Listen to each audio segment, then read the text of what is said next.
আমি ও দেশে অত্যাচারিত, আমি আমার ঘর বাড়ি ভেঙে চুরমার করে দিয়েছে, আমি অত্যাচারের ভয়ে এবং অত্যাচারিত হয়ে জীবনটা নিয়ে আমি চলে এসেছি। যদিও আমি মেডিকেল ভিসা নিয়ে এসে থাকি, শারীরিক অসুস্থতা আমার আছে, কিন্তু আমার মূল উদ্দেশ্য আমি আর ভারত ত্যাগ করতে চাই না।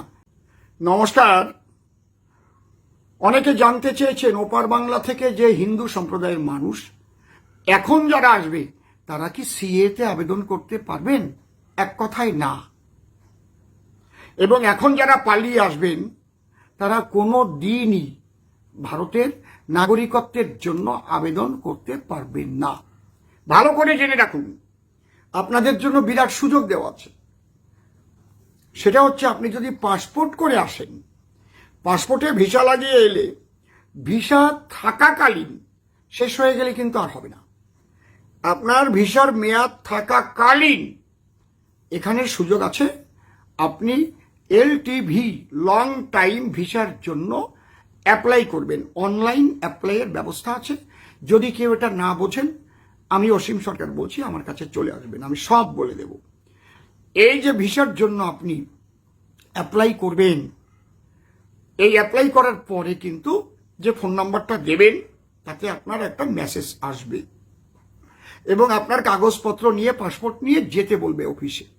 অফিসের সমস্ত ঠিকানাপত্র আপনার লেখা থাকবে।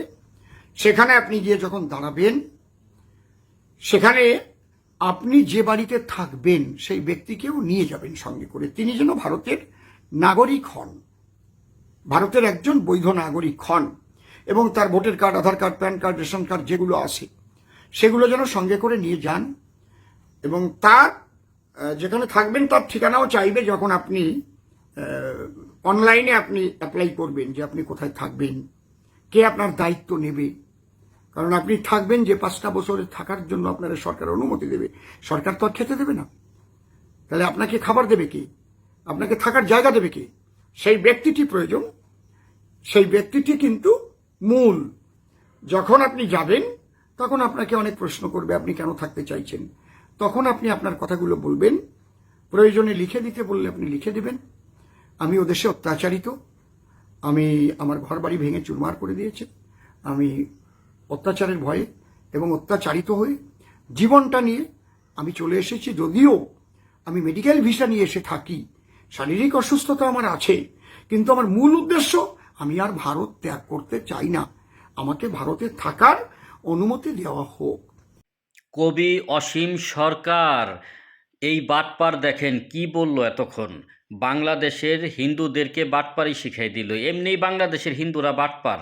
তারা এই দেশে থাকে, এই দেশে খায়, এই দেশে জন্ম নিছে, এই দেশের অর্থ সম্পদ নিয়ে ভারতে পালায় যায়। এই দেশের বাংলাদেশের মানুষের সাথে প্রতারণা করে ভারতে পালায় যায়। তারা আবেদন করে কিভাবে?